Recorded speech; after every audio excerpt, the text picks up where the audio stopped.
Hello friend, welcome to my YouTube channel teaching with Abhi में। दोस्तों, आज हम इस वीडियो में वंशानुक्रम के बारे में पढ़ेंगे। तो आइए देखते हैं। प्रमुख बिंदु में पहला है कि बच्चे के लिंग का निर्धारण पिता से होता है, यानी जो बच्चे जो पैदा होते हैं वो लड़का होगा या लड़की, ये निर्धारण पिता करता है। ये जो पिता का जो क्रोमोसोम होता है वही इसका निर्धारण करता है। अगला पॉइंट है कि बच्चा शिशु एवं बच्ची शिशु के पैदा होने के लिए क्रमशः XY तथा XX क्रोमोसोम उत्तरदायी होते हैं। यानी यदि लड़का पैदा होगा तो जब X और Y गुणसूत्र का कॉम्बिनेशन होगा, और बच्ची शिशु यानी जब लड़की पैदा होगी तो X और X का कॉम्बिनेशन होना ज़रूरी है। क्योंकि जो हमारे जो 23 जोड़े गुणसूत्र होते हैं, हम कह सकते हैं 46 गुणसूत्र। तो जो 23वां गुणसूत्र होता है वो पुरुषों का अलग होता है, यानी एक X होता है, एक Y होता है, और जो महिलाओं का होता है वो X और X होता है। तो जब पुरुष का X गुणसूत्र और महिला का X गुणसूत्र दोनों मिलता है तो लड़की पैदा होती है, और जब पुरुष का Y गुणसूत्र और महिला का X गुणसूत्र मिलता है तो लड़का पैदा होता है। यानी जो लिंग का निर्धारण है, जो पुरुष के 23वें गुणसूत्र होते हैं, जो 23वां जोड़ा होता है, उसी से निर्धारित होता है। अगला पॉइंट है कि सामान्य महिला और पुरुष में गुणसूत्र 23 या 46 गुणसूत्र पाए जाते हैं। यानी जो जोड़े की बात करें हम तो 23 जोड़े, और उस तरह बात करें तो 46 गुणसूत्र पाए जाते हैं, क्योंकि एक जोड़े में 2 गुणसूत्र होते हैं। अगला पॉइंट है गुणों के वाहक जीन या पितरैक होते हैं। जो गुणों के वाहक होते हैं वो जीन होते हैं। अब वाहक से तात्पर्य है कि जैसे जो पूर्वजों का कोई भी गुण, जैसे आँखों का रंग हुआ, ये सारी चीज़ें जो उसके बच्चों में जिसके माध्यम से आती हैं या स्थानांतरित होती हैं, उसे हम क्या कहते हैं? जीन कहते हैं, जीन या पितरैक कहते हैं। अगला है पॉइंट है वंशानुक्रम का सही क्रम, यानी माता का अंडाणु, यानी जो मदर से जो मदर्स का एग होता है और स्पर्म होता है जो पुरुष का, ये दोनों जब मिलते हैं तो युग्मनज बनता है, यानी जाइगोट का निर्माण होता है। अब जाइगोट के निर्माण होने के बाद एक प्रक्रिया होती है जिसे ब्लास्टोसिस कहते हैं, ब्लास्टोसिस कहते हैं। अगला पॉइंट, अगला क्रम है ये कि अंडाणु, शुक्राणु, युग्मनज और ब्लास्टोसिस। ये जो सीक्वेंस है, ये सीक्वेंस एक बार पिछली बार जो यूपी टेट हुआ था उसमें ये सीक्वेंस पूछा गया था कि एक किस सीक्वेंस में होता है। तो सबसे पहले एग, फिर उससे स्पर्म मिलता है, फिर दोनों मिलकर जाइगोट का निर्माण करते हैं, फिर उसके बाद एक प्रक्रिया होती है जिसे ब्लास्टोसिस कहते हैं। ठीक है। अगला पॉइंट है कि माता के 21वें गुण सूत्र के जोड़े के न अलग होने से होने वाली संतान में डाउन सिंड्रोम होता है। इससे होने वाले बच्चे का शारीरिक मानसिक विकास सही से नहीं हो पाता है। कहा है कि माता के 21वें गुणसूत्र के जोड़े में अलग न हो पाने से, यानी यदि माता के 21वें जो गुणसूत्र का जो 21वां जोड़ा है उसमें अगर अलग नहीं हो पा रहा है तो जो संतान होती है उसमें डाउन सिंड्रोम नामक की बीमारी हो जाती है, जिससे होता क्या है कि जो बालक जो पैदा होगा उसका मानसिक स्वास्थ्य क्या होता है? बिगड़ जाता है, यानी मानसिक स्वास्थ्य सही नहीं होता है। अगला है कि पिता द्वारा एक अतिरिक्त X गुणसूत्र प्राप्त करने पर होने वाले बच्चे शिशु में क्लीन फिल्टर सिंड्रोम होगा। ऐसे बच्चे शरीर पर बालकम तथा उनकी प्रजनन शक्ति कमज़ोर या गायब होती है। अब वो क्या लिखा है कि पिता द्वारा एक अतिरिक्त X गुणसूत्र, यानी जो पिता है उसके पास क्या होता है X और Y, तो वहाँ पे एक अतिरिक्त गुणसूत्र आ जाता है, यानी XXY हो जाता है। तो जब इस तरह का होगा तो जो लड़का पैदा होगा उसकी कह सकते हैं हम कि इम्यूनिटी सिस्टम कमज़ोर होगा, और उसके अंदर प्रजनन की शक्ति क्या होगी? कम होगी। अगला पॉइंट है हीमोफीलिया एवं वर्णांधता आनुवांशिक बीमारी है। यानी जो हीमोफीलिया है और वर्णांधता है, ये क्या है? जेनेटिक्स बीमारी, यानी ये हमारे पूर्वजों से हमें मिलती है, और किसके माध्यम से? जीन के माध्यम से। हीमोफीलिया को राजघराने की बीमारी कहा जाता है। क्यों? क्योंकि जो इसकी पहला ज्ञात वाहक थी वो कौन थी? इंग्लैंड की महारानी विक्टोरिया थी। यानी जो इंग्लैंड की महारानी विक्टोरिया थी उन्हें पहली बार ये बीमारी हुई थी, इसीलिए इसे शाही बीमारी इस तरह भी इसका नाम, दूसरा नाम है शाही बीमारी, या हम कह सकते हैं राजघराने की बीमारी। अगला पॉइंट है, आँखों का रंग पूरी तरह से वंशानुक्रम से प्रभावित होता है।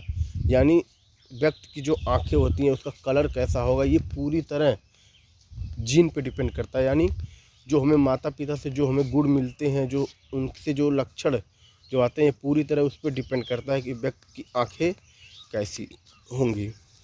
अगला है कि वर्णांध व्यक्ति हरे और लाल रंग को देखने और अंतर करने में सक्षम नहीं होता है। यानी जो वर्णांधता होती है, जिसको कलर ब्लाइंडनेस कहते हैं, उनमें वो लाल और हरे इन दोनों रंग में विभेद कर नहीं पाता है। अगला पॉइंट है कि आनुवंशिकी के अध्ययन का जनक ऑस्ट्रिया के एक पादरी ग्रेगर जॉन मेंडल को माना जाता है, जो कि ऑस्ट्रिया के निवासी थे। उन्हें माना जाता है आनुवंशिकी के अध्ययन के जनक, जिनका नाम है ग्रेगर जॉन मेंडल। अगला पॉइंट है, विकासवाद का जनक लैमार्क माने जाते हैं, जिन्होंने जिराफ का अध्ययन किया था। तो जो विकासवाद का जो जनक है उसे हम लैमार्क को मानते हैं, जिन्होंने जिराफ पर अध्ययन किया था कि जिराफ की जो गर्दनें होती हैं कैसे धीरे धीरे क्या हो गई, लंबी हो गई। अगला है कि फ्रांसिस गाल्टन को सूजनन शास्त्र का जनक मानते हैं। जो फ्रांसिस गाल्टन है उन्हें हम क्या कहते हैं, सूजनन शास्त्र का जनक।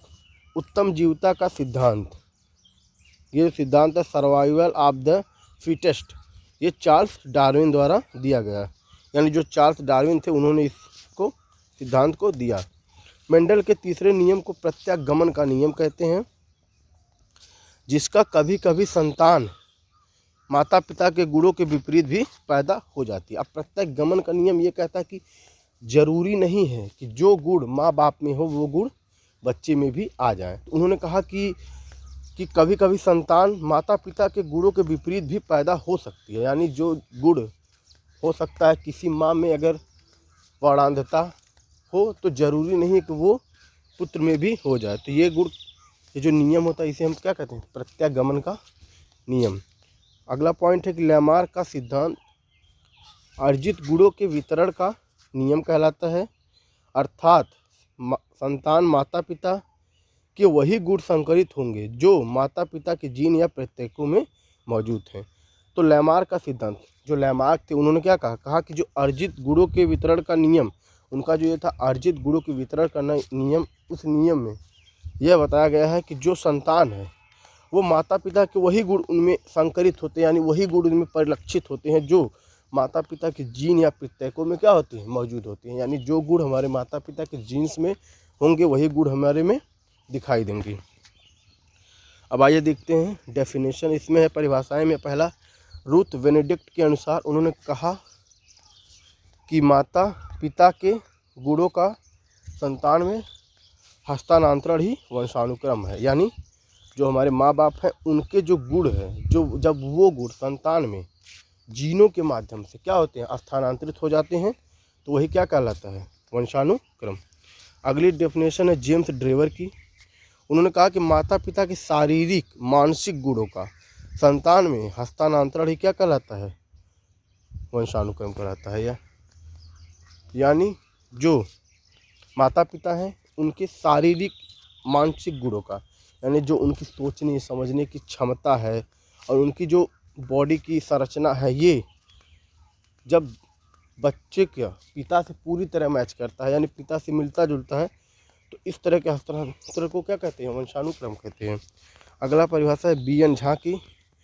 वंशानुक्रम किसी व्यक्ति के जन्मजात विशेषताओं का योग है। उन्होंने कहा कि जो वंशानुक्रम है किसी भी व्यक्ति के जन्मजात विशेषताओं का योग है। अब जन्मजात विशेषता से तात्पर्य क्या है कि ऐसी गुण जो उसके पिता से मिलते हों, उसकी माँ से मिलते हों, तो इन सब की जो विशेषताएं होती हैं उन्हीं का जो योग होता है वो क्या होता है, वंशानुक्रम।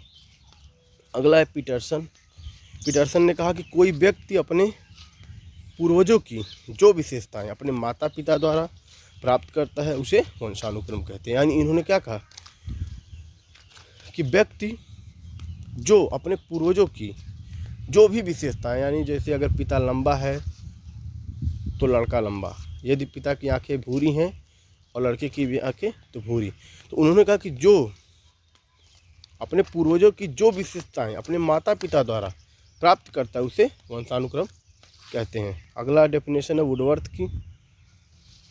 उन्होंने कहा कि वंशानुक्रम वे सभी तत्व सम्मिलित हैं जो हमने जन्म के समय उपस्थित रहते हैं, लेकिन जिनकी उत्पत्ति जन्म के समय ना होकर 9 महीने पहले गर्भाधान के समय हुई।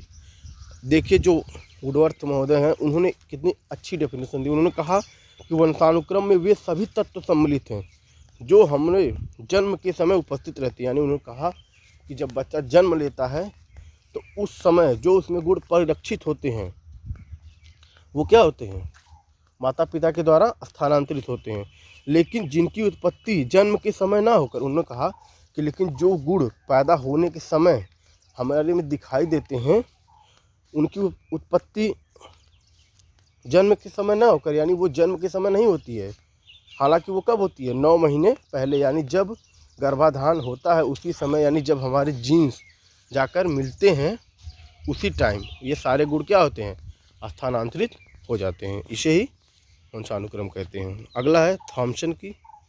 उन्होंने कहा कि परंपरागत संतति के मध्य संबंध को दर्शाने वाला उपयुक्त शब्द क्या है, वंशानुक्रम है। यानी परंपरागत संतति के मध्य, यानी जो हमारी चली आ रही, जैसे पिता उसका पुत्र फिर उसका पुत्र, जो इन सब में क्रम वाइज जो चलता चला आ रहा है, इनके बीच जो संबंध को दिखाता है, यानी पिता लंबा तो पुत्र भी लंबा, उसका भी पुत्र लंबा, तो इन दोनों तीनों चीज़ों के बीच, इन दोनों तीनों पर्सनों के बीच जो रिलेशन, जो चीज़ दिखाता है वो क्या दिखाता है, वंशानुक्रम ही है जो हमें इन चीज़ों के बीच क्या दिखाता है, एक संबंध दिखाता है। अगला है वंशानुक्रम के नियम। आइए देखते हैं अर्जित गुणों के वितरण का नियम, जिसे किसने दिया है, लैमार्क ने। उन्होंने कहा कि विकासवाद के जनक लैमार्क जिराफ का गहन अध्ययन करके यह निष्कर्ष निकला कि माता पिता के वही अर्जित गुण जो माता पिता के जीन्स में मौजूद हैं संतान को प्राप्त होते हैं। बाद में हैरिसन और मैकडूगल नामक विद्वानों को ने भी इसका समर्थन किया। यानी उन्होंने क्या कहा, जो विकासवाद के जनक कहे जाते हैं लैमार्क महोदय ने कहा कि माता पिता के वही अर्जित गुण जो माता पिता की जीन्स में क्या होते हैं, मौजूद होते हैं, संतान को भी वही गुण क्या होते हैं, प्राप्त होते हैं। ठीक है। और बाद में हैरिसन और मैकडूगल ने, 2 विद्वान थे, एक हैरिसन और मैकडूगल, जिन्होंने इनका क्या किया, समर्थन किया, इनके सिद्धांत का समर्थन किया। उन्होंने कहा कि जो ये माता पिता के अर्जित जो गुण होते हैं संतान में वही प्राप्त होते हैं जो उनके जीन्स में मौजूद होते हैं। अगला है अर्जित गुणों के अवितरण का नियम, जिसे बीजमैन ने दिया है।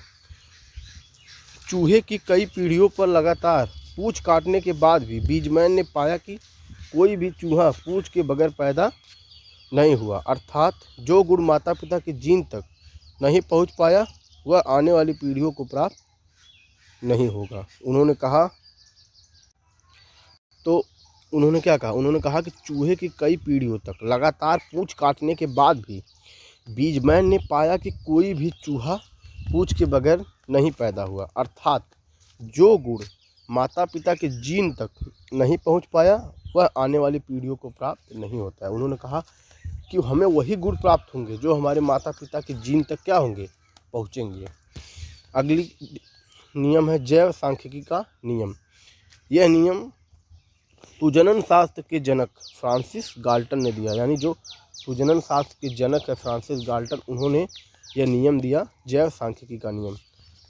उनके अनुसार एक संतान को माता पिता, दादा दादी, परदादा परदादी एवं शेष पूर्वजों से क्रमशः 1/2, 1/4, 1/8 तथा 1/16 प्राप्त होता है। उन्होंने क्या कहा, जैव सांख्यिकी का नियम ये कहता है कि जैसे आपको अपने पिता से 1/2 मिला तो आपका जो पुत्र होगा उसे आपके पिता का 1/4 मिलेगा, यानी आधा आधा होता हुआ ये चला जाता है।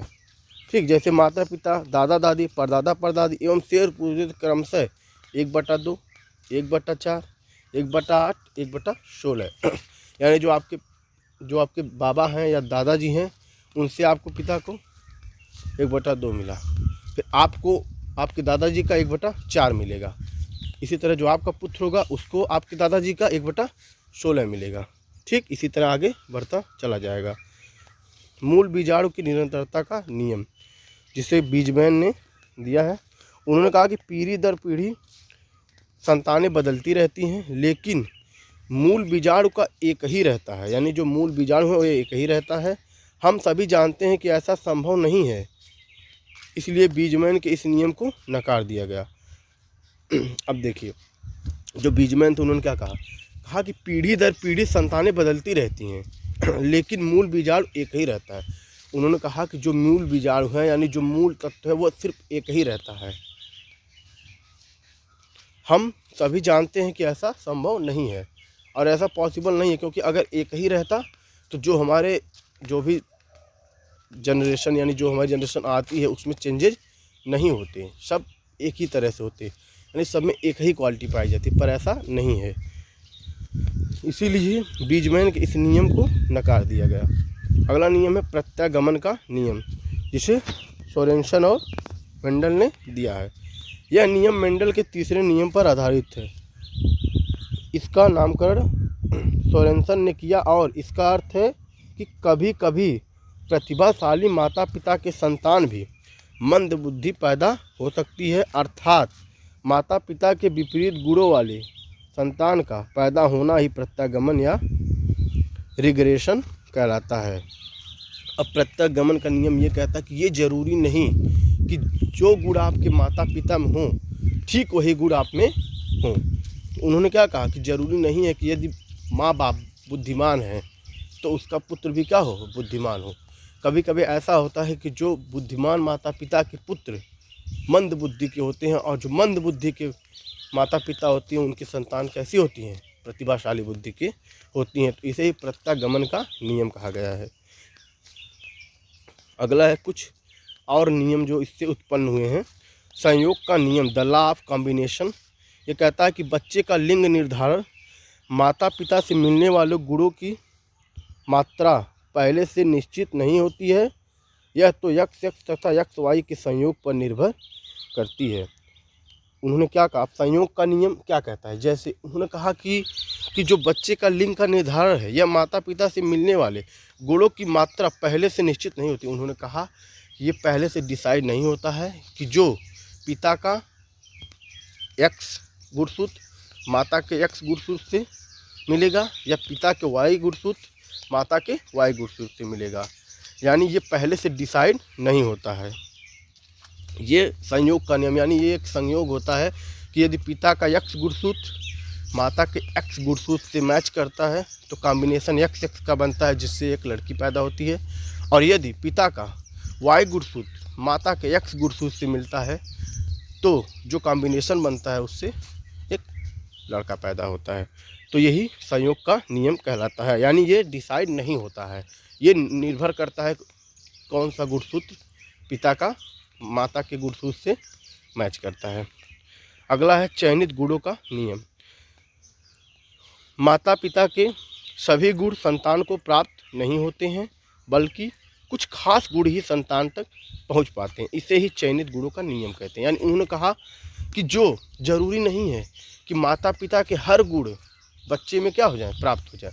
उन्होंने कहा कि कुछ ही ऐसे खास गुण होते हैं जो पिता से उसके पुत्र को मिलते हैं या माता से उसके पुत्र या पुत्री को प्राप्त होते हैं, इसे ही क्या कहते हैं, चयनित गुणों का नियम। यानी कुछ खास, कुछ सेलेक्टेड जो गुण होते हैं वही मिलते हैं। अगला है मातृपक्ष पक्ष का नियम।